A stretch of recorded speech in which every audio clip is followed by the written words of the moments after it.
Doctor Harold Segura, tremendo teólogo en América Latina. El Señor le está usando de una manera extraordinaria, escritor, varios libros.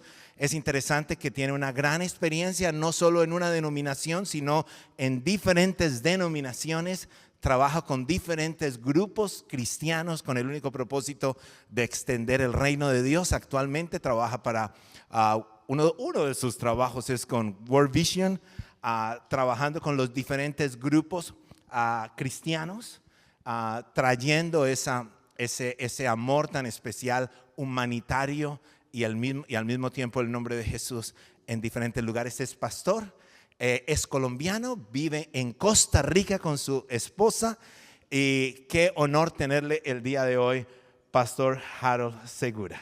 Vamos a orar y vamos a entregar este tiempo en las manos del Señor. Tenemos algunas personas que están conectadas porque acá estamos llenos, entonces les saludamos allá donde están en diferente lugar. Ahora nos vamos a encontrar cuando terminemos aquí. Dios, gracias por este tiempo y queremos ante todo disfrutarlo, recibir y crecer, y gracias por cada persona que está en este lugar. Nos ponemos en tus manos y danos un tiempo extraordinario en Cristo Jesús. Amén y amén. Doctor Segura. Muchas gracias, Pastor Medina. Una alegría inmensa estar aquí con ustedes hoy. Créanme que sí. Yo estaba pensando mientras recorría este lugar, los veía a ustedes, que este es el lugar perfecto para venir a hablar algún día sobre escatología cristiana y enseñar cómo es el cielo. El cielo no tiene calles de oro, tiene calles de piedra, me acabo de dar cuenta.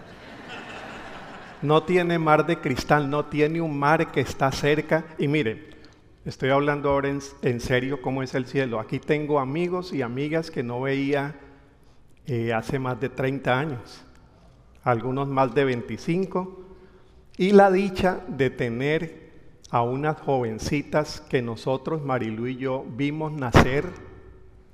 Hoy han crecido, tienen sus hijos, sus hijas y han venido aquí para mostrarnos sus hijitas y sus hijos. Eso es una maravilla. Entonces, tener amigos, tener familia, tener la esposa, libros, porque un cielo sin libros no es cielo. Y hablar español. Ahí está el cielo completo, aunque yo tengo un chiste que digo que no, que en verdad el idioma del cielo es el inglés, porque uno dura toda la eternidad aprendiendo esa vaina.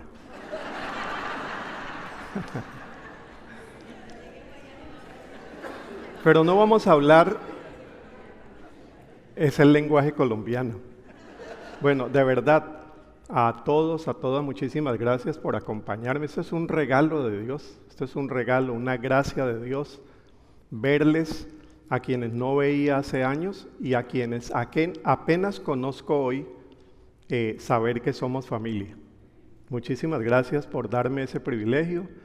A la biblioteca, qué honor estar aquí con ustedes. Que Dios bendiga este ministerio, Dios bendiga su visión, esa pasión que han puesto en todo el mundo y que siguen soñando en grande, porque aquí hay sueños en grande. Pero no voy a hablar de escatología, vengo a hablar de la ternura de Dios. El título de la conferencia, La ternura de Dios, una teología bíblica para acoger, acompañar y sanar. Permítanme comenzar con una frase de Rita Segato. Rita Segato es una pedagoga argentina, ha escrito unos libros sobre contrapedagogía en un mundo de crueldad. Y ella dice así: el presente es siniestro. Estamos todos amenazados. Y concluye, la solución es la ternura. Un mundo herido que clama por ternura. Vivimos en un mundo herido. La violencia estructural y la violencia cotidiana. Las desigualdades sociales extremas, el deterioro de la salud mental, el colapso ecológico, las guerras persistentes, las polarizaciones ideológicas han tejido una cultura del desencanto, una cultura del miedo, una cultura de la indiferencia, y eso se ha globalizado. Las estadísticas nos abruman. Más de 700 millones de personas viven en situación de pobreza extrema. Millones de niñas y niños son víctimas de la violencia doméstica. ¿Cómo duele esto? Cada 5 adolescentes en el mundo están afectados por enfermedades mentales, sobre todo después de la pandemia, cómo ha crecido esa lamentable estadística. En América Latina, la región de donde vengo, una región marcada por la injusticia, la violencia, el abandono, donde la niñez sigue mostrando el rostro visible de fracturas sociales. Y en todo el planeta, la humanidad experimenta lo que se ha llamado una orfandad espiritual global, un vacío de vínculos significativos, vacío de propósito compartido y de esperanzas sostenibles. Frente a ese panorama desolador, proliferan discursos apocalípticos. ¿Cómo ha crecido eso? Esa es otra gran pandemia después de la pandemia. El fin se acerca. Han crecido las respuestas autoritarias. El fin no se acerca, pero aquí mando yo. Salidas individualistas. Sálvese quien pueda, que profundizan solamente las heridas del cuerpo social. En ese contexto, hablar de ternura, yo lo reconozco, puede parecer ingenuo e incluso irrelevante. Por favor, háblenos de algo más serio. Sobre todo en español, donde la palabra ternura todavía no logra identificarse con un término y una categoría sociológica que tenga la respetabilidad de otros términos. Ternura, ternura, sí, sigue hablándole a los niños y a las niñas. Sin embargo, es aquí donde la ternura en medio de este mundo se revela como una fuerza transformadora, si me permiten la palabra, revolucionaria. El Papa Francisco fue uno que insistió en muchas ocasiones sobre la revolución de la ternura. Y lejos de ser una actitud débil o meramente emotiva, como a veces suena ternura, osito peludo, abracitos, cariñitos. Cuando estamos hablando de la ternura, estamos hablando de una potencia relacional, de una ética del cuidado en este mundo donde hay crisis de los cuidados. Estamos hablando de una espiritualidad encarnada y una praxis política profundamente transformadora.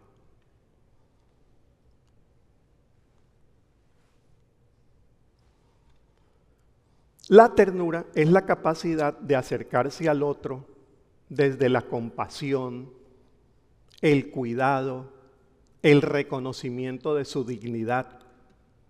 Es una respuesta humana y a la vez que profundamente respuesta divina. Si tenemos en cuenta tantos textos bíblicos en los que Dios mismo se presenta como Dios misericordioso, tierno y amoroso. No es una estrategia de evasión frente al dolor del mundo, sino una manera encarnada de confrontar ese mundo cruel desde el amor. En el caso de algunas organizaciones sociales con las cuales trabajo, el enfoque social de ternura nace frente a la evidencia de las profundas violencias que hay en América Latina. Entonces, cuando nos preguntábamos qué alternativa ofrecer frente a la violencia, en lugar de pelear contra la violencia, dijimos, cristianamente propongamos una alternativa, y lo contrario a la violencia era la ternura. La pedagogía de la ternura, el padre Alejandro Kusianovic, posiblemente el propulsor de esa propuesta, peruano, premio UNICEF de trabajo con niños y niñas, cuenta que la pedagogía de la ternura nació en el Perú violento de los años 70 y 80, y que frente a la violencia que crecía en el Perú, surge la pedagogía de la ternura, una manera diferente de enseñar, cuando se estaba matando, cuando se estaba abusando. Entonces la propuesta no es tan ingenua, socialmente no es tan cándida. Es una aspiración utópica del reino de Dios que frente a un mundo como el que estamos viendo, propone la ternura de Dios como alternativa para cambiar las formas de relacionarnos cada día. Hablo de ternura como un enfoque de desarrollo humano, social, que además de ser un enfoque integral, tiene las marcas de ser una propuesta enteramente cristiana, aunque hay gobiernos en América Latina que han propuesto algunas leyes, políticas públicas que incluyen el término de ternura, sí. Pero más propiamente dentro de la fe estamos hablando que esta es una propuesta profundamente cristiana y sólidamente bíblica. Esta ternura de la que aquí hablamos es una práctica personal, es comunitaria, es social, abarca el aspecto ecológico que por sus múltiples repercusiones se convierte en una verdadera propuesta de transformación social. Esta transformación de la ternura alienta el desarrollo humano integral, al mismo tiempo que aspira al cambio de estructuras sociales. Como voy a decir más adelante, hay también quienes están proponiendo la ternura política. ¿Y qué tiene que ver esto con una sociedad más tierna, donde la gente se respete, se acoja, se tolere, y cómo eso cruza también los espacios políticos de nuestra convivencia social? Es la transformación que encontramos en las Escrituras, que se encarna en la vida y el ministerio ¿de quién? De Jesús. Cuando yo me pongo a pensar, ¿y cuál es la propuesta de transformación de Jesús? ¿Cuál es la revolución de Jesús? ¿Cuál es la alternativa que Él propone frente a las estructuras imperiales de su tiempo? Algunos todavía siguen preguntándose por qué no en una sociedad que era esclavista y que menospreciaba a las mujeres, a los niños, a las niñas, a los esclavos, a los forasteros, ¿por qué Jesús no organiza una gran marcha de protesta social y sale en medio de sus seguidores, como algunos de sus seguidores esperaban, para hacer una respuesta política al imperio? No lo hizo, y sobre todo hoy se le sigue reclamando. Algunos opinan que quizá esa sea la explicación. Oscar Cullmann lo decía, teólogo reconocidísimo en el siglo XX, dice que posiblemente a eso obedece que Judas traicione a Jesús, porque Judas venía de un movimiento político muy activo que esperaba soluciones muy rápidas, pero el tiempo pasa y Jesús no se mueve. Jesús no trae una alternativa rápida, puntual, que diga esto va a cambiar ya, vamos a tomarnos. Quizá algunos esperaban el poder. Algunos biblistas opinan que esa fue la decepción de Pedro, que quizá en la traición de Pedro también hay la decepción que tenían los discípulos de ver que Jesús pasa el tiempo, dice que se va a ir, pero no pasa nada. La pregunta es válida y no intento responderla. ¿Cuál fue la propuesta de Jesús para transformar su sociedad? Y yo estoy por pensar que la propuesta es de transformación cultural, que es la más difícil de todas. Que no se trata solamente de cambiar un gobierno, una estructura social, unas políticas, sino cambiar la manera de relacionarnos y de ser humanos frente al otro humano. Para pensarlo, la propuesta del Sermón del Monte es una propuesta que tiene que ver con las relaciones de cada día, con lo cotidiano. Y como hemos ensayado tantas revoluciones, las políticas, las industriales, las culturales, las tecnológicas, nos está haciendo falta ensayar. ¿Por qué no nos atrevemos a ensayar una más? La revolución cultural, la revolución en las formas de tratarnos, de perdonarnos, de amarnos, de tolerarnos en un mundo que ya no se aguanta más el uno al otro. En esta conferencia exploro la teología bíblica de la ternura. Al mismo tiempo que de la ternura como una búsqueda creyente y una búsqueda pastoral para responder a las heridas de nuestro tiempo. ¿Cómo respondemos a las crisis que estamos viviendo? ¿Y cómo encontramos en los textos bíblicos algunos respaldos para esa propuesta que podemos hacer, que es de transformación personal? No creyendo que haya otra forma más contundente de poder ofrecerle a la sociedad la aspiración de dignidad, justicia, misericordia y paz. Imagínense lo que eso significa para un colombiano después de 70 años de conflicto armado, buscando una y otra vez soluciones. Es la transformación que encontramos en esas escrituras y, como lo dice el subtítulo de la conferencia, es esta una teología bíblica para, ahora ya vamos entendiendo un poco el subtítulo, para acoger, acompañar y sanar como lo hizo Jesús. Partiremos de los textos bíblicos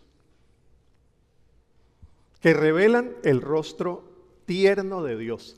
Y por cierto, aquí habría que hacer una pausa y preguntarnos cómo ha sido el Dios cristiano, cómo lo han transmitido las teologías cristianas, tanto la católica, ortodoxas, protestantes y evangélicas, porque ustedes van a estar de acuerdo conmigo que en la historia la forma como ese Dios se ha presentado no siempre es tan tierno. Es un Dios justiciero, muchas veces violento, que se pone al lado del poderoso. Imagínense las historias desde el siglo III, comienzos del siglo IV, las alianzas de la iglesia con el poder.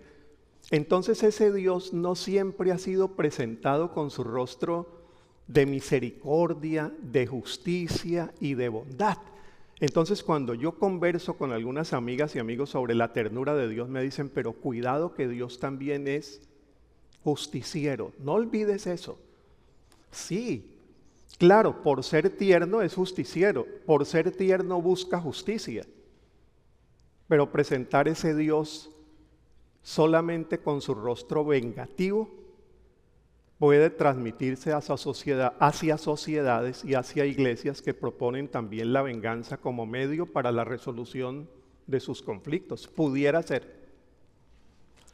Desde esa base bíblica y teológica desarrollaremos las implicaciones pastorales y sociales para vivir la ternura como estilo de vida, porque al fin y al cabo, cuando hablamos de ternura, no estamos hablando de un concepto teológico, ni siquiera de un concepto social, sino de algo que tiene que transmitirse en la vida de nuestras comunidades de fe, nuestras familias, nuestros ambientes de trabajo, nuestras formas de entender el aporte al cambio climático, al desorden que estamos viviendo en el mundo, hablar de la ecoternura, la crianza con ternura, la gerencia con ternura, una sociedad que sepa relacionarse y vivir de una manera distinta.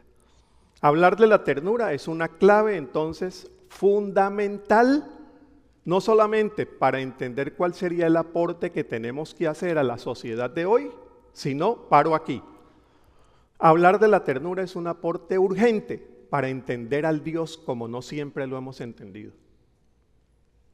Dios de misericordia, amor y ternura. La ternura como respuesta transformadora. Esta es una ética que sale de las entrañas, y voy a hablar de entrañas, que es el término que utiliza el Nuevo Testamento cuando dice que a Jesús se le conmovió todo, cuando sentía compasión, y siente una compasión no desde la plataforma del partido político, sino desde la compasión del corazón. Se conmueve por dentro, y eso lo moviliza para actuar de otra manera. En medio de las múltiples crisis que atraviesan nuestras sociedades, la ternura se presenta como una respuesta contracultural. Se trata de una fuerza ética, espiritual, ya dijimos, política, que cuestiona el sistema dominante desde sus raíces. Y cuando hablamos del sistema es los sistemas familiares dominados por cierto autoritarismo, los sistemas de educación permeados por culturas de violencia, cómo nos educaron, cómo nos enseñaron. Ahí tendríamos que buscar alternativas en esas áreas de vida. Como han señalado autores, entre ellos el que mencioné, Alejandro Kusianovic, la ternura es una praxis social que desborda los límites de lo privado, no se queda en lo privado, sino que trasciende hacia lo público y lo político. Alejandro, quien este año está cumpliendo 90 años, y me están invitando para celebrar sus 90 años, ya eso a mí no siempre me gusta mucho que me están invitando a cumpleaños a gente mayor de 80. No sé si allí haya, me estén dando alguna señal o no sé qué está pasando, pero claro, los amigos que están aquí acompañándome todos están jovencitos, ¿no? Alejandro dice: la estigmatización secular que se ha dado en algunas sociedades frente a las minorías, llámense mujeres, llámense niños, niñas, chicos, chicas de la calle, él trabaja con ellos y ellas, llámense niños que han sido prostituidas por la sociedad, llámense negros, llámense indios. Estas minorías estigmatizadas tampoco nos permiten hacer que la ternura sea expresión pública de energía, de fuerza, de valoración de quienes nos consideramos, de quienes no consideramos iguales a nosotros. Esa propuesta de Jesús después la traduce en un formato mucho más teológico el apóstol Pablo. A Pablo, algunos le siguen haciendo el mismo reclamo. ¿Por qué Pablo, en lugar de decirle a Filemón y toda la historia de Filemón con el esclavo, ¿por qué mejor entre Onésimo no hace una marcha para acabar con la esclavitud? Pero miren lo que él hace. Lo que él propone es cambiar las formas de tratar al esclavo. ¿Ves? No vamos solamente a cambiar la política de esclavitud. Paciencia. Paciencia. ¿Por qué mejor no comenzamos a tratarnos distinto y recíbelo como qué? Como hermano. Pasado el tiempo, el sistema esclavista se viene abajo. Pero se vino abajo cuando el cristianismo originario, había fundado bases de un trato diferente. Y algunos con el tiempo dicen, exactamente era la propuesta de Jesús. Paciencia. Esto tiene que irse construyendo desde abajo en nuevas formas de relacionarnos, y a partir de nuevas formas de relacionarnos veremos nuevas formas de estructura social y política. Yo descubrí muy tarde que uno de los valores, sobre todo en los 4 primeros siglos del cristianismo, fue la paciencia. La paciencia. Hasta ahora estoy descubriendo cómo los padres de la iglesia escribieron sobre el tema de la paciencia.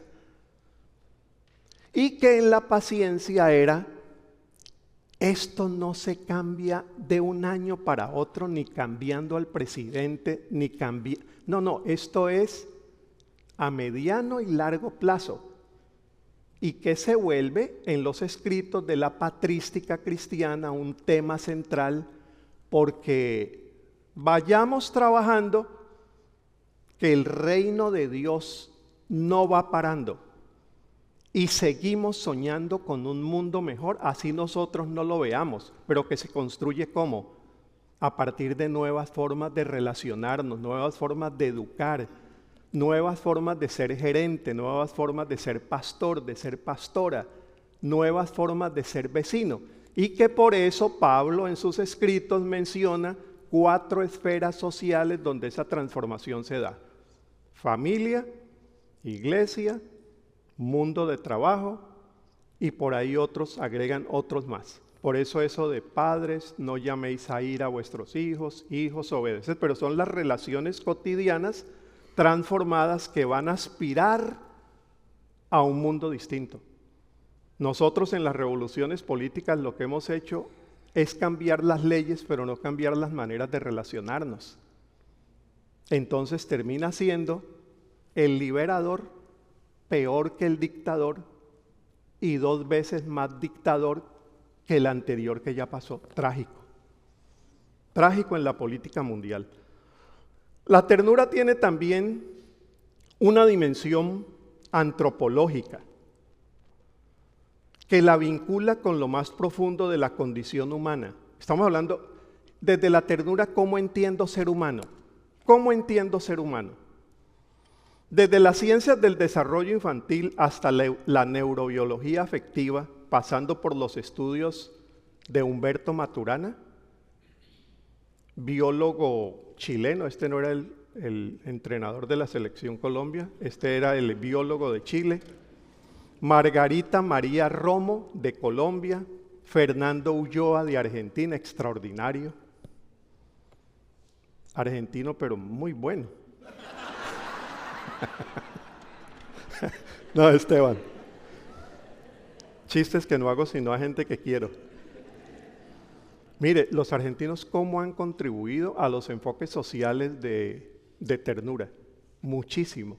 Chile, Argentina, España, Colombia, y crecen los estudios en los cuales se está demostrando que el ser humano no solo necesita amor, sino que está hecho para amar. Para pensarlo, que está hecho para amar y que cuando no ama se atrofia algo de esa misma constitución antropológica, que está hecho para cuidar, que cuidando crece, que cuidando madura, que cuidando se desarrolla. Entonces aquí tenemos un enfoque antropológico y que quizá cuando uno, bueno, las condiciones para tener 3, 4 hijos hoy son muy difíciles, pero hay como ese deseo de cuidar que cuando no llega con los hijos me busco un gato, me busco un perro, me busco una planta. En el caso mío que no me han llegado los nietos ya me dio por cuidar plantas, mi esposa sabe eso, pero es esa, dicen los antropólogos, es esa urgencia humana por cuidar. Su estructura biológica, su desarrollo psíquico y su bienestar integral están inmanentemente ligados a la experiencia temprana del afecto, del cuidado y de la contención emocional. Por eso el ejercicio de la ternura no puede ser relegado al ámbito de lo privado. La ternura, eso es para solamente el círculo más íntimo de la casa. No, tiene el potencial de sanar heridas colectivas, de transformar las formas en que nos organizamos como comunidad, como instituciones y como naciones en general. Por eso, desde esa perspectiva podemos hablar con propiedad de una ética de las entrañas. No se trata simplemente de ser amables, de ser sensibles, sino de actuar desde lo que el pensamiento bíblico llama rahum en el hebreo, entrañas maternas. Cuando se habla de la misericordia se usa el mismo término para hablar de las entrañas maternas. Una compasión visceral, y es una compasión que no solamente te deja observando lo que está pasando, sino que te moviliza. Por eso cuando dice, y siempre que Jesús se conmovió, inmediatamente viene, hizo algo.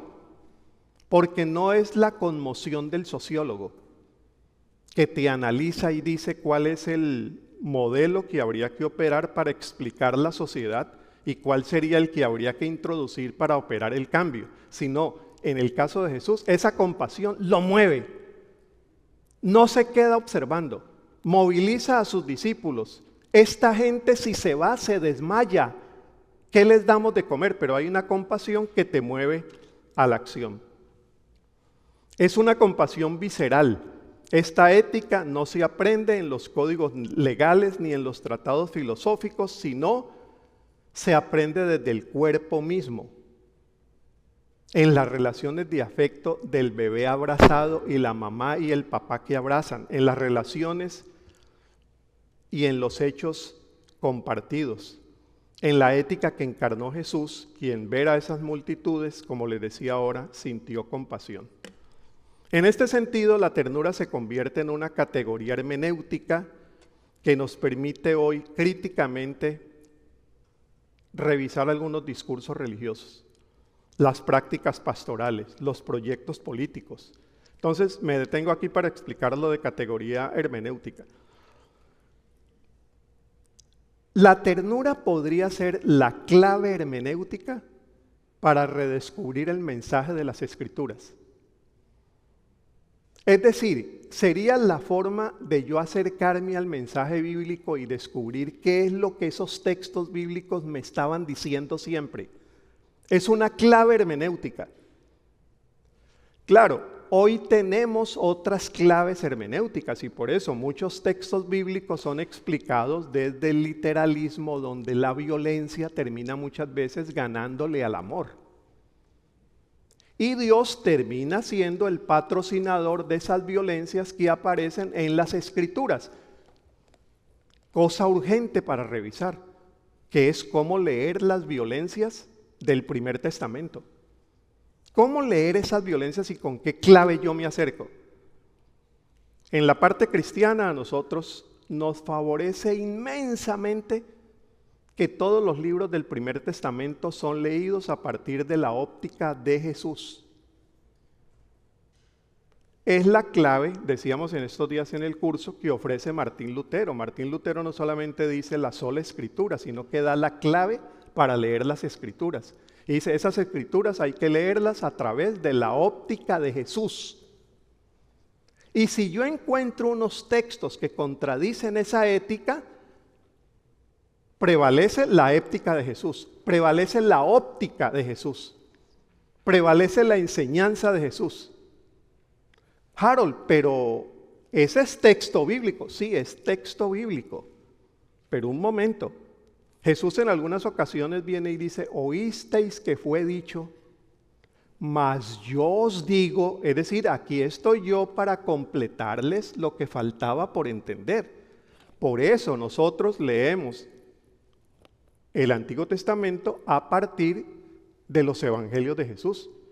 Y en los Evangelios de Jesús aparece la ternura como centro y corazón de ese Evangelio, que sería la forma para leer los libros anteriores y mucho más fácil los libros del Segundo Testamento. Al entenderla así, comprendemos por qué la ternura es propuesta cristiana de transformación.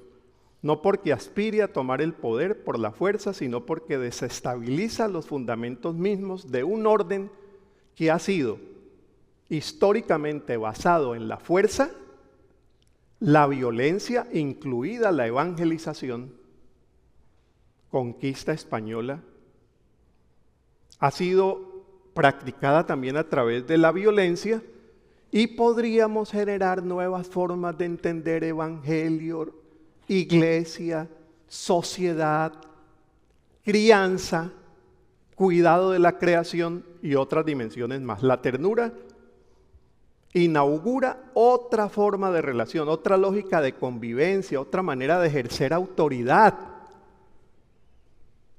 Claro, si vuelve a ser Jesús la clave, y la clave de Jesús es la ternura, ¿cómo se ejerce la autoridad con ternura? Ya lo sabemos, a través del servicio. La empatía, la dignidad compartida. Por eso cuando se ejerce con coherencia, la ternura deja de ser débil, deja de ser secundaria, pasa a ser radical y profética. Y esa ternura tiene la capacidad de inaugurar un nuevo mundo, aspirar a una nueva humanidad, como lo presenta el apóstol Pablo en una de sus afirmaciones teológicas. Base bíblica de la ternura. La teología de la ternura hunde sus raíces en las Sagradas Escrituras. La ternura atraviesa los relatos del Primer y Segundo Testamento como un hilo de oro que conecta la compasión de Dios, la misión de Jesús y la vida del Espíritu para hacer un corte trinitario. Es en verdad uno de los nombres del amor de Dios hecho historia. A continuación lo que vamos a hacer es recorrer esas principales bases bíblicas de la ternura. La ternura en el Antiguo Testamento. La imagen de Dios que se presenta en el Primer Testamento está marcada por las expresiones de Y hay que volver sobre esos textos, porque algunos nos dicen, Harold, pero es que encuentro un Dios muy enojado en el Antiguo Testamento. ¿Será que Dios cambió en el Nuevo? Pero habría que ver en ese Antiguo Testamento cómo tantas expresiones de misericordia, compasión, ternura aparecen ya en ese Primer Testamento y pudieran darnos la capacidad de unas nuevas lecturas de esas escrituras. El vocablo hebreo hased, frecuentemente traducido como amor leal, misericordia o ternura. Imagínense, ese vocablo hebreo, algunos lo traducen como misericordia, como compasión. He conversado con algunos traductores bíblicos y les digo, ¿por qué no ponen la palabra ternura? Aparece en muy pocas versiones. Y me dicen, Harold, el problema es que no es todavía un término que se entienda tan bien en español. Cuando hablamos, y aquí la misericordia de Dios se entiende mejor. Aquí la compasión de Dios, pero dice, vendrá el momento en que ternura tenga también un significado más fuerte y se pueda usar en muchas traducciones porque la traducción estaría correctamente hecha. Y aquí tenemos una persona que está metida en la traducción bíblica, David, que me alegra mucho verte. El Salmo 133, por ejemplo, es un himno al hased divino. Den gracias al Señor porque Él es bueno. ¿Se acuerdan que hemos cantado ese coro en las iglesias? Él es bueno, su gran amor perdura para siempre.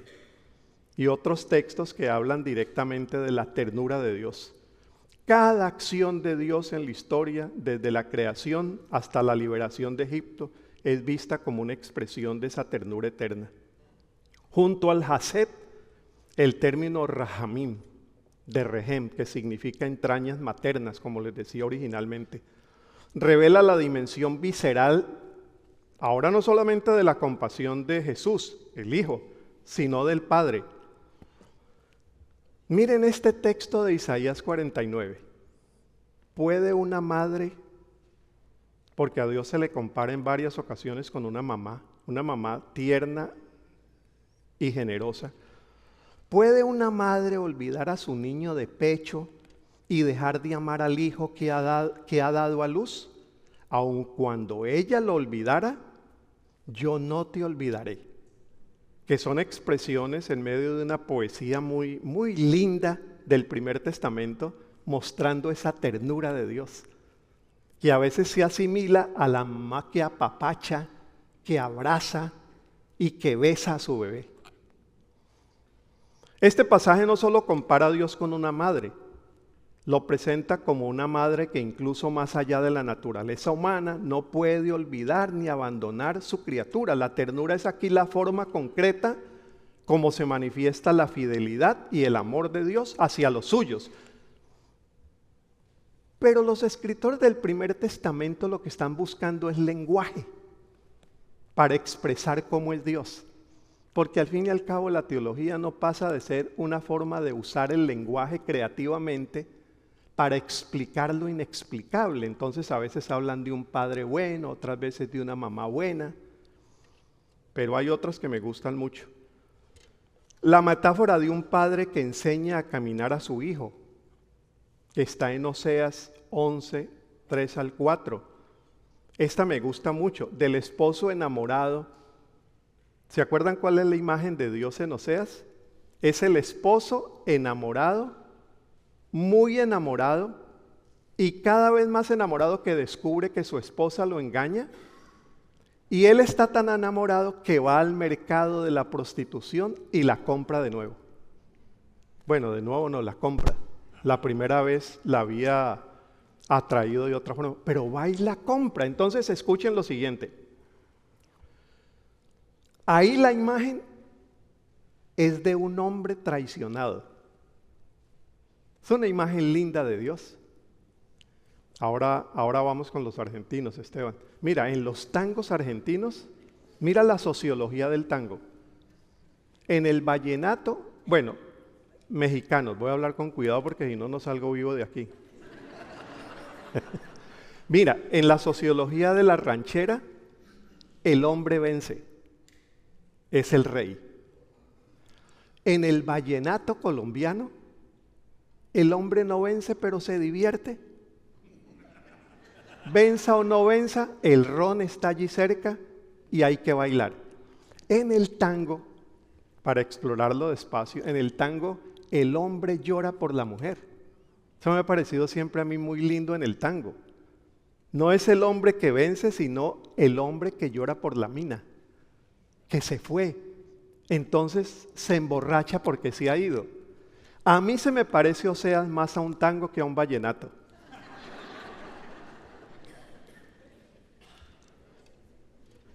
Jesús, ternura de Dios, hecha carne. En Jesús de Nazaret, allí sí hay poco que explicar porque la ternura de Dios se explica de por sí, ¿no? Jesús fue un hombre tierno.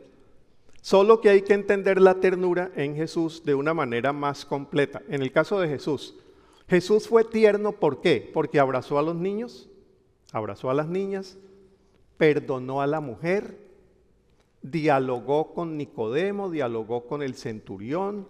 Jesús fue tierno porque fue paciente, pero cuando llegamos al capítulo de Juan donde él voltea las mesas, siempre me dicen cuando converso de estos temas, Harold, un momento, esos estudiantes que saben por dónde entrarle a uno y hacerlo quedar mal, entonces dice, que son por cierto muy inteligentes, me dicen, Harold, pero aquí Jesús voltea las mesas. ¿Allí hay ternura?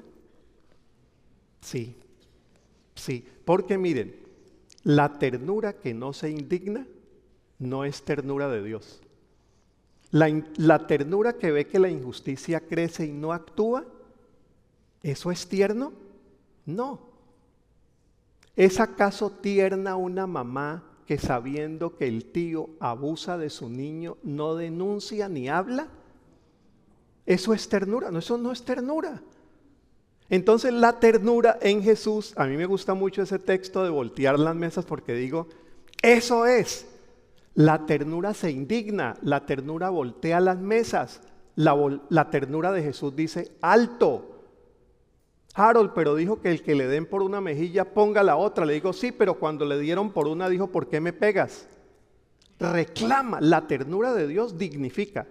La ternura de Dios busca justicia y busca justicia integral en sociedades silenciadas por la injusticia, por las tradiciones y las manipulaciones.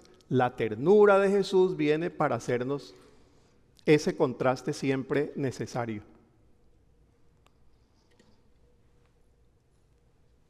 Y en el caso del Espíritu,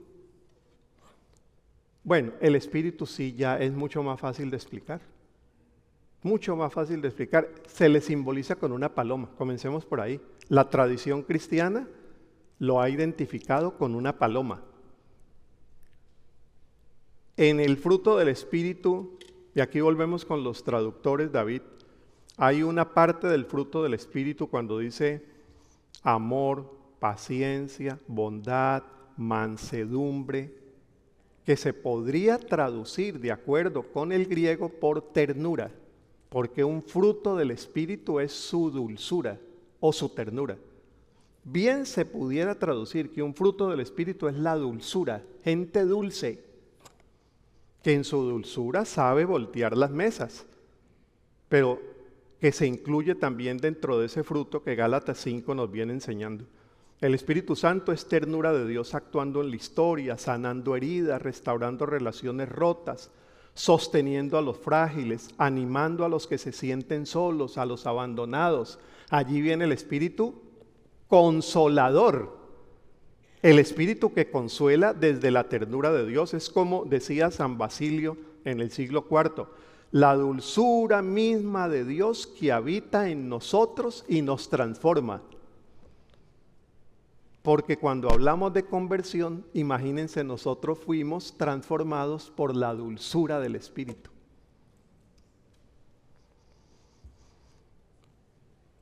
Es un Dios de entrañas maternales. La ternura es una categoría teológica fundamental que nos ayuda a comprender mejor, entonces, no solamente cómo deberíamos ser, sino cómo es Dios. Y hablo de la categoría teológica por la importancia que eso tiene para la convivencia social. sobre todo en sociedades marcadas por la religión, como han sido las nuestras. Es importante revisar la teología, es decir, las imágenes de Dios, porque tal cual usted piensa que es Dios, tal cual usted reproduce en su cotidianidad relaciones parecidas con esa imagen que tiene de Dios. ¿Vamos? Si usted piensa que Dios es vengativo, eso explica que en tantos lugares se ore a favor de la guerra. Hay un Dios armado, hay un Dios violento, pero claro, pregunte cómo es que es Dios. Estaba hablando con una persona hace poco, el año pasado en Miami, que explicaba la violencia de Dios.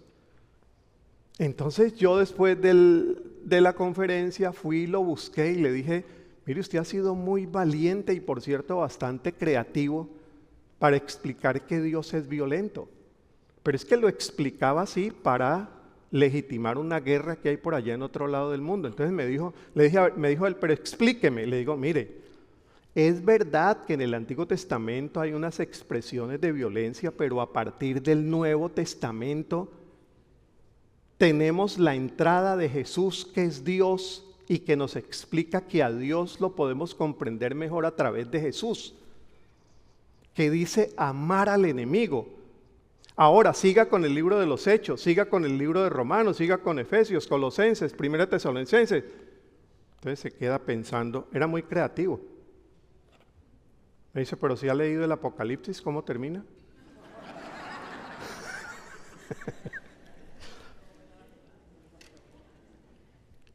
Carlos Rocheta, en un libro que es clásico sobre este tema, imagínense, se escribió en 1990 y por nuestros seminarios no ha pasado. Carlos Rocheta, editorial Sígueme, 1990, Teología de la Ternura. Teólogo italiano, que ahora, por cierto, eso está en internet. Yo les decía en el curso que aquí ustedes afortunadamente son muy cuidadosos con descarga ilícita de textos, pero aquí hay unos piratas evangélicos muy creativos que ponen por allí esos textos. Se consigue todavía el texto y lo han reeditado. 1990, La Teología de la Ternura. Este tipo de reflexión que prefiero llamar, usando un sociólogo colombiano, una teología sentipensante. Una teología que piense a Dios, pero lo sienta. Una teología sentipensante que integre razón y afectividad. Porque a la teología le ha sobrado razón y no ha tenido razones para pensar con el corazón. Una teología que sea más compasiva, más afectiva y más tierna, como las teologías de los primeros 3 o 4 siglos, en muchos casos. No se trata de renunciar a la rigurosidad intelectual, como de superar la tentación de un conocimiento frío, abstracto, que no toque la vida, no. La ternura entonces no es un obstáculo para el pensamiento teológico, sino que es una brújula que lo orienta hacia la vida concreta, hacia el encuentro, hacia la transformación de la existencia, pero reconociendo que estoy haciendo teología con las mismas entrañas con las que Jesús predicó al Padre.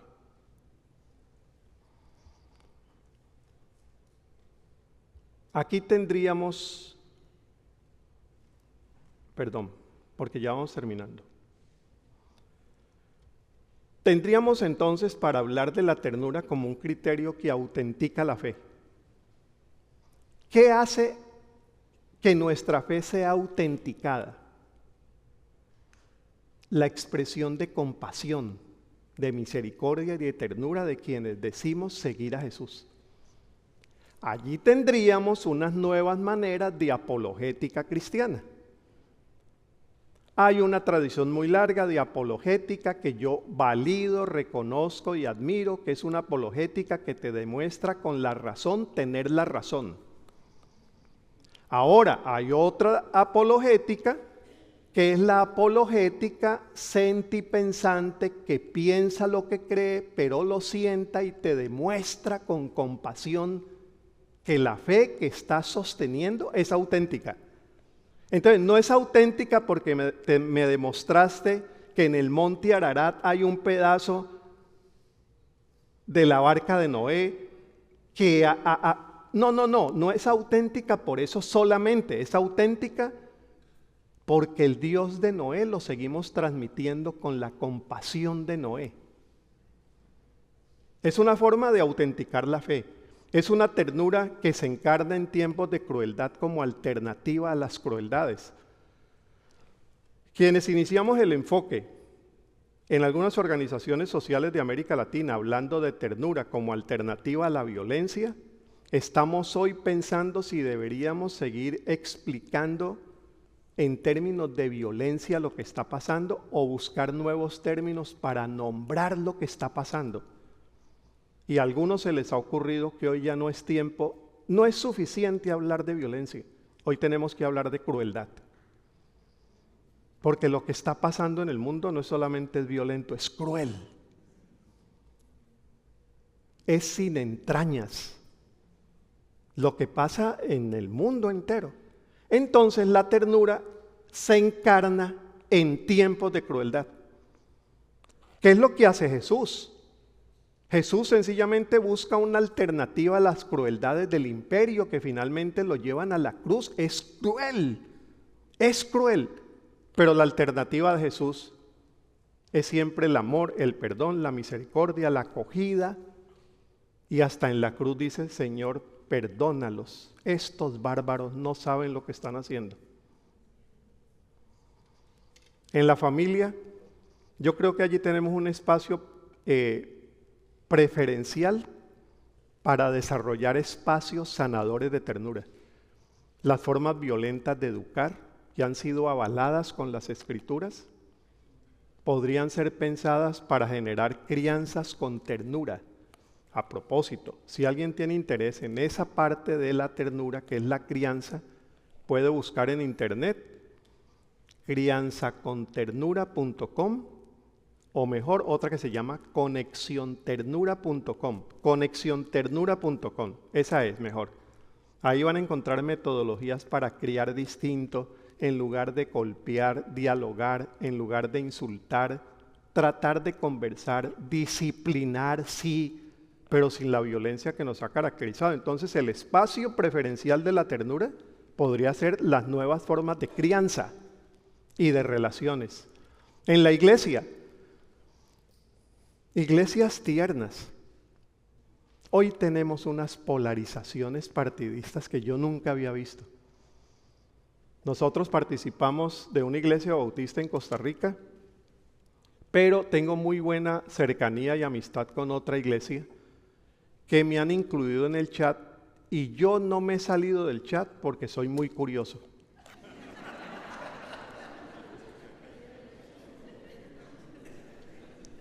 Mire, cuando vienen los periodos preelectorales, ver ese chat, y claro, son la mayoría teólogos, biblistas, gente jubilada.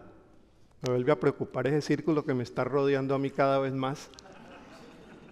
Entonces comienza uno con unas argumentaciones, unos que han estado en el ministerio de tal cosa ahí en Costa Rica, hablan con unos argumentos que yo quiero seguirlos, pero a veces la cosa se pone tan tensa que uno sale a mediar y dice, hermanos, en este chat no hablemos de política.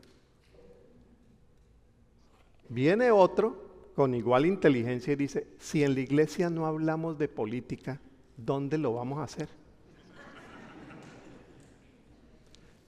¿Qué pienso yo frente a las polarizaciones que estamos viviendo hoy? Crear espacios respetuosos de ternura donde yo pueda explicar mis barbaridades y escuchar las barbaridades del otro. Sin herirnos, sin insultarnos. ¿Es eso posible? No es fácil, no es fácil, no es fácil. En los hogares, miren lo que está pasando en los hogares. De esto no hablemos, mamá.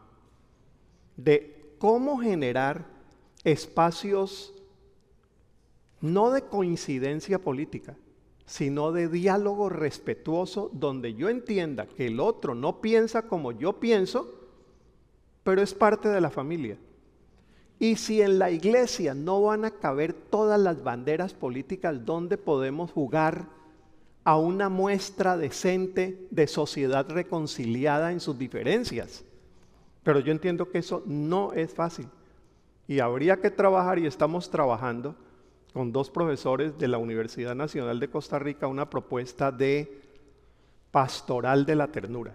Esperamos tener eso para septiembre. Una pastoral de la ternura frente a tantas pastorales que no siempre son muy tiernas, son impositivas, autoritarias, y eso con las nuevas generaciones no va. Entonces allí tenemos un enfoque evangelizador de nuevas formas de ser pastores hoy. En la sociedad, ternura de transformación social, que podamos ver cómo en nuestras políticas públicas atravesamos también la ternura como elemento transformador. En la política hay una dimensión política de la ternura que es la que he venido explicando desde el inicio. Y en la política, ternura como ética del poder. Temas de corrupción. Donde hay corrupción no hay gobiernos ni siquiera tiernos, respetuosos y decentes. Es como salir desde la ternura de Dios a pedir decencia en este mundo. Que nuestra fe se haga carne en gestos de ternura.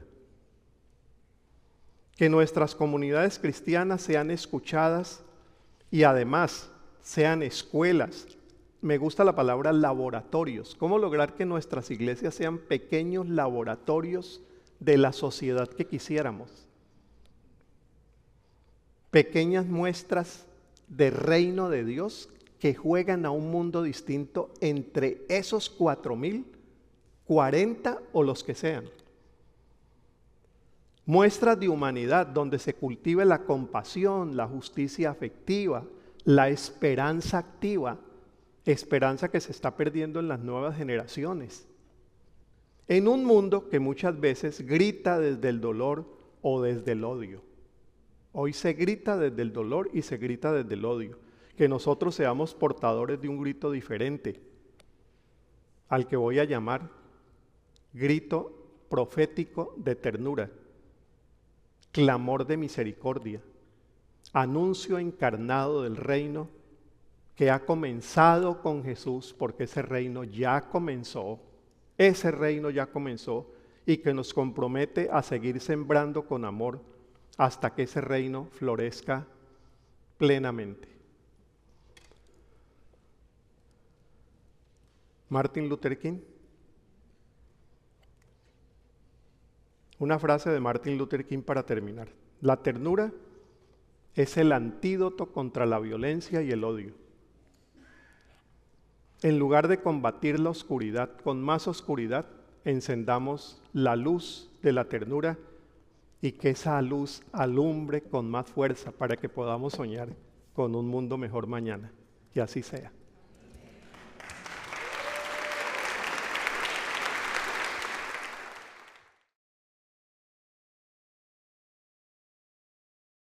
Bueno, tengo algunas que han llegado aquí a mi mano. ¿Por qué algunos líderes cristianos prefieren predicar sobre la ira de Dios más que sobre la ternura? Yo creo que hemos leído mal la Biblia. Yo dije en alguna ocasión que si yo volviera al seminario, yo no me especializaría en teología, sino en Biblia.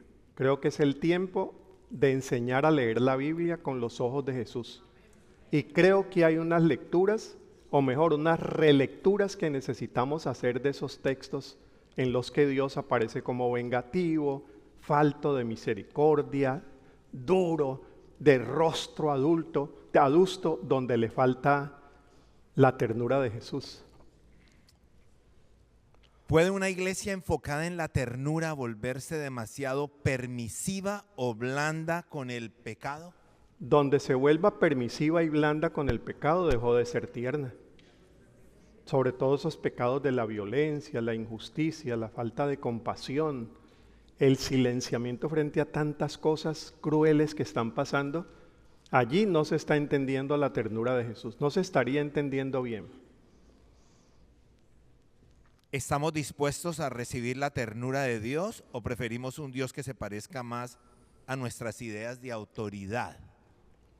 Yo sigo insistiendo desde la docencia y la pastoral por una ternura que nos sane una ternura que nos permita ser seres humanos más compasivos y misericordiosos. Sobre todo sueño con una nueva generación que sepa encarnar esas perspectivas del Dios de Jesús que tanta falta nos hacen y que tendríamos que comenzar por la casa y las escuelas dominicales. Allí tenemos una gran oportunidad. La predicación de la ternura de Dios puede confundirse con el prosperity gospel o... Podría, ¿no? Podría confundirse. Para mí son dos cosas totalmente diferentes. Dice obtener salud, obtener riqueza, éxito, Dios como medio para obtener beneficios. Sí, podría confundirse, ¿no? Quizá hay de todo en las iglesias, ¿no? Esta gente que piensa que la ternura de Dios me beneficia solamente a mí, pero la ternura de Dios es una ternura que si no beneficia al grupo, a la comunidad, a la familia, no es realmente la ternura de Dios. Es más el egoísmo nuestro disfrazado de esas cosas. Oh, okay. ¿Cómo lidiar con tantas religiones de una manera tierna? Mira, estamos en un mundo interreligioso, intercultural, donde necesitamos cada vez más afirmar, pero radicalmente lo que creemos, sin desconocer lo que cree el otro, y generar comunidades de fe que sepan dialogar en esas enormes diferencias religiosas que hoy hay, con el respeto de Jesús el tierno, que sabe acercarse a la sirofenicia, que sabe dialogar con la samaritana, que quieren matarlo porque dice que Dios está más allá de las fronteras de Israel, Lucas capítulo 4, pero que entabla unos diálogos que te permiten entonces el anuncio del evangelio del amor, sin herir ni golpear. Me detengo un poquito más. Los discípulos van a entrar a Samaria.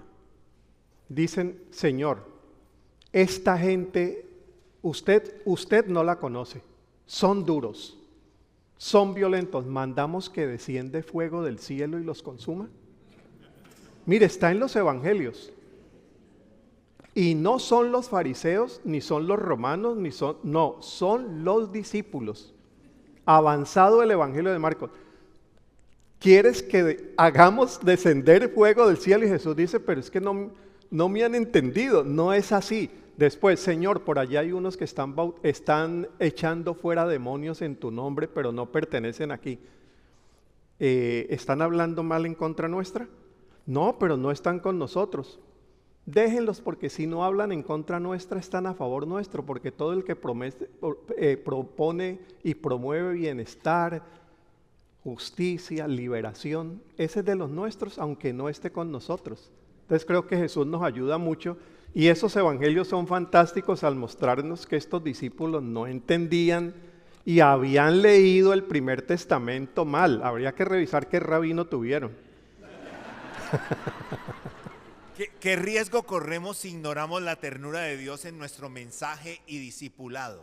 Mira, yo creo que si olvidamos la ternura en el mensaje del evangelio, estamos olvidando el corazón del evangelio. Porque Dios sana y Dios transforma es a partir del amor. Ese ha sido como el método de Dios.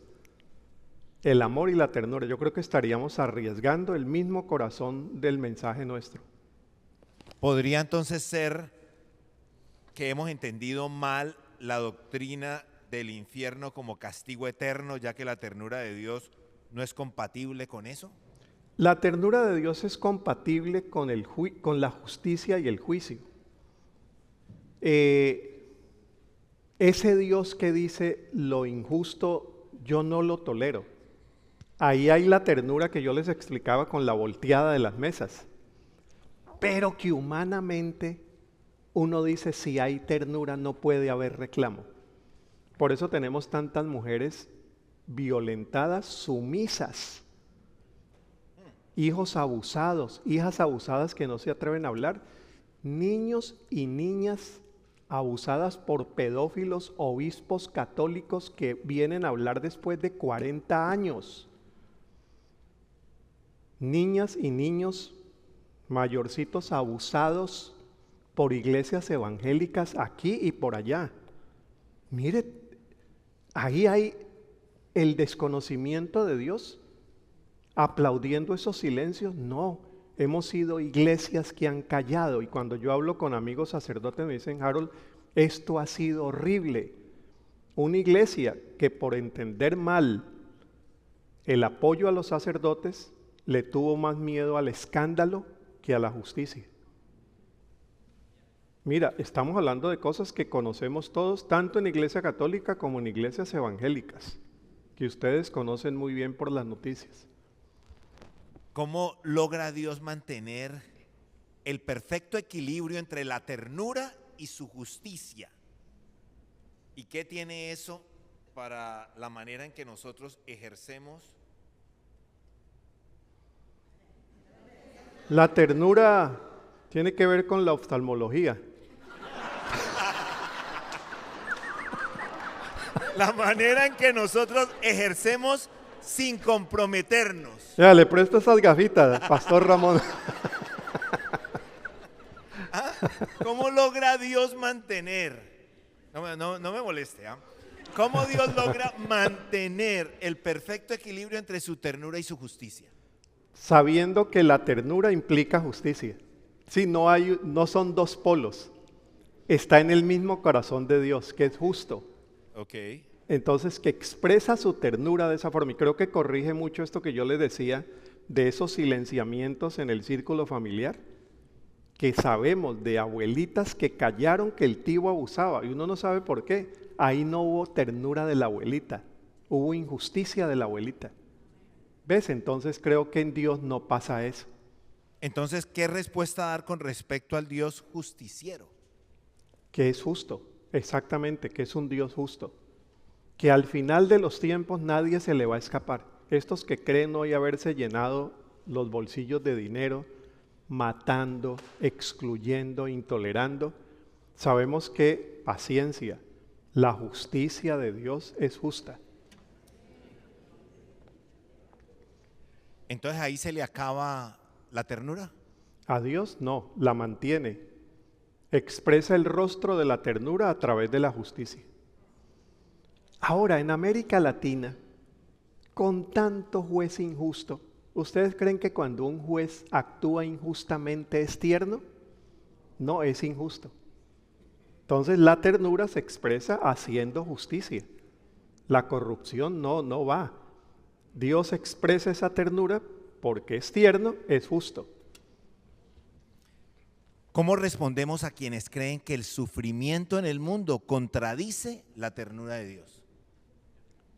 El sufrimiento en el mundo contradice la ternura de Dios. Sí, que no siempre el sufrimiento es culpa de Dios, sino culpa de esta creación caída que incluye enfermedad, dolor, muerte, sufrimiento, y que en medio de ese sufrimiento Dios nunca ha abandonado su mundo, sino que se mantiene ahí, aún sufriendo Él mismo. El Dios que sufre en Jesús. Eso es hermoso en la teología cristiana, el Dios que sufre en Jesús, el Dios crucificado. Mire, ¿puede el pastor ser tierno sin perder el respeto o el liderazgo? Preguntémosle a Norita.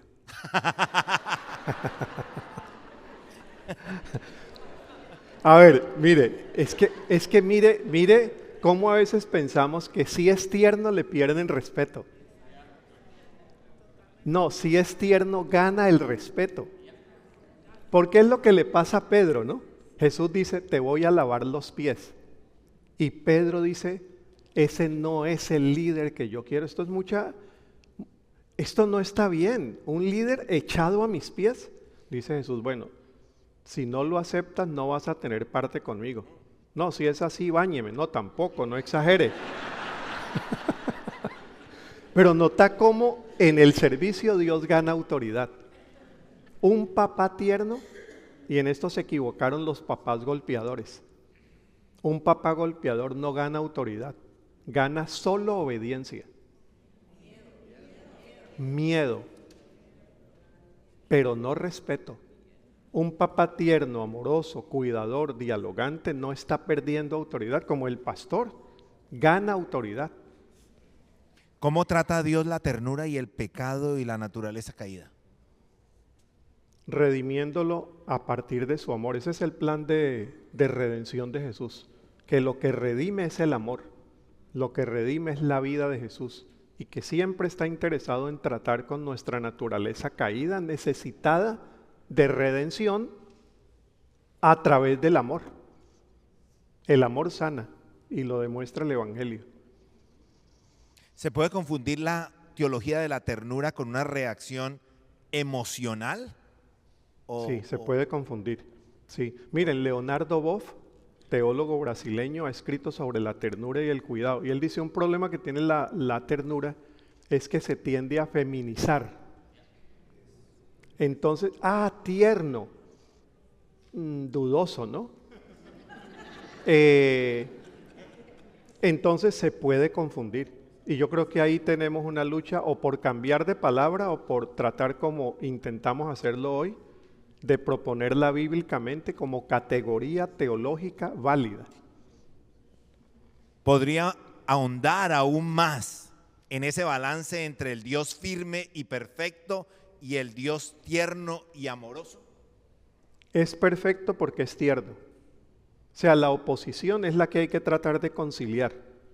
Sí, o es perfecto o es no. En la perfección de Dios aparece su ternura. Es que no es fácil ser tierno. Mire, ¿quién va a decir aquí que es fácil ser tierno? No es fácil, sobre todo frente a ciertas situaciones tan desafiantes que tenemos en la vida, aún en lo más mínimo, ¿no? Manejando el auto. Bueno, pero yo le digo en Bogotá, por acá es muy tranquilo, en Bogotá, en Lima, en Bolivia. Ternura no es fácil manejando un auto. ¿Cómo? No es fácil. Entonces es signo de autocontrol, es signo de madurez humana. Más fácil que alguien se levante, abre el carro, baja, golpea al otro y ustedes saben lo que pasa después. Pero más valiente quien sabe sostenerse y respetarse, no ir respetando al otro. Me parece que por ahí va en estos asuntos del día a día. Pasos prácticos para aprender a ser tierno. Primero, entrar a conexionternura.com. Tome nota, otra vez. Mire, no, es que en conexionternura.com, sí, hemos propuesto y ofrecido gratis 3 metodologías para trabajar en ternura. Una que se llama Bálsamo de la Ternura, que para actuar con ternura tenemos que revisar nuestras infancias, golpeadas, menospreciadas, y hacer sanidad de ese pasado nuestro. Es el enfoque psicológico de la ternura. Después tenemos una segunda metodología de escuela de la ternura. Claro, habiendo sido yo sanado, tengo ahora nuevos instrumentos para actuar con ternura, pero ¿cómo lo hago? Si tengo un niño que es rebelde, es terrible, los suyos fue que salieron muy buenos, pero ese mío, si usted lo tuviera 2 días, terminaría loco. ¿Qué hacer con una niña así? Entonces allí se enseña. Y la tercera es la dimensión social de cómo incidir con políticas públicas que permitan una sociedad más justa, porque donde hay hambre es difícil tener paciencia sabiendo que mañana no tiene con qué dar de desayunar a sus hijos. Entonces, ¿cómo todo ese sistema social puede también incidirse para que la ternura pueda fluir socialmente más fácil? Más corticas estas, las respuestas. ¿Por qué en algunas culturas cristianas la ternura se asocia con debilidad o feminidad y no con fortaleza espiritual? Sí, yo creo que es por la cultura que se nos enseñó que ternura era debilidad y ternura es mucha fortaleza. Y Jesús mismo, cuando menciona, por ejemplo, sencillez y humildad, lo estaba haciendo en el contexto grecorromano, donde la humildad no era valor, era despreciada la humildad. Entonces creo que traemos una carga cultural muy grande que nos impide a veces entender la profundidad que eso tiene. A ver si salvamos un matrimonio con esta. ¿Cómo aplicar la ternura en los conflictos matrimoniales? La ternura de Dios. Mira, mientras que no sea con la suegra,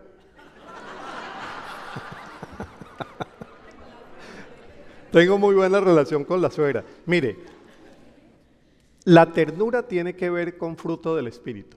Entonces, póngase en un conflicto familiar, en ese fruto del Espíritu. Guarde la paz. No es fácil. La mansedumbre, el dominio propio, la bondad. Yo creo que allí nos está hablando no cómo resuelvo el conflicto, sino con qué actitudes yo puedo acercarme a la resolución del conflicto, que es lo que da el Evangelio. No recetas, sino cambios transformadores de vida con los cuales le hacemos más fácil al terapeuta su acompañamiento o al consejero, pero cambia por dentro, actitudes que sí necesitamos. Dos preguntas más.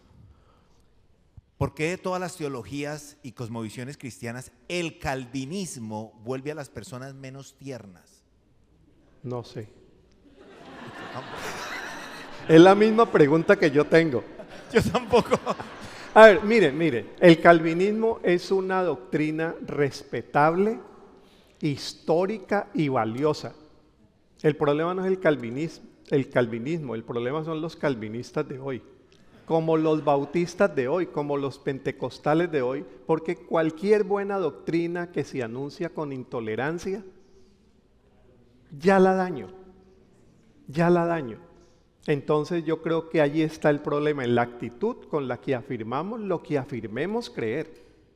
Y yo creo que necesitamos mejores calvinistas que con ternura también dialoguen con las otras formas de entender salvación, fe, Dios e iglesia.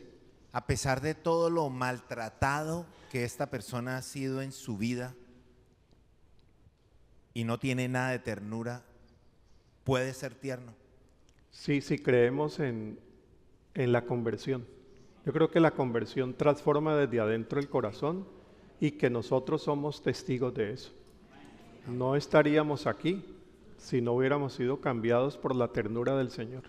Amén. Oiga, que a propósito, y no me deje ir sin este testimonio, me llamó mi pastor esta semana. No sabía que yo estaba aquí en Houston. Él vive por aquí, en Tennessee. Sí, Estriberto Britton. Entonces me llama y me dice: Harold, mira, le digo, yo estoy aquí en Houston, ¿qué estás haciendo? Ah, sí, yo vi en redes, me alegra mucho, pero no te llamo para eso. En abril de hace 50 años llegaste a la iglesia y te llamaba para celebrar esos 50 años. Ese pastor me discipuló, ese pastor me bautizó, ese pastor me casó, ese pastor sigue siendo pastor. Y yo llegué a mis 17 años con collares, con pulseras, con pelo largo. No sé, venía buscando un camino y hace 50 años, yo estoy celebrando esos 50 años aquí en el cielo. Muchas gracias. Amén.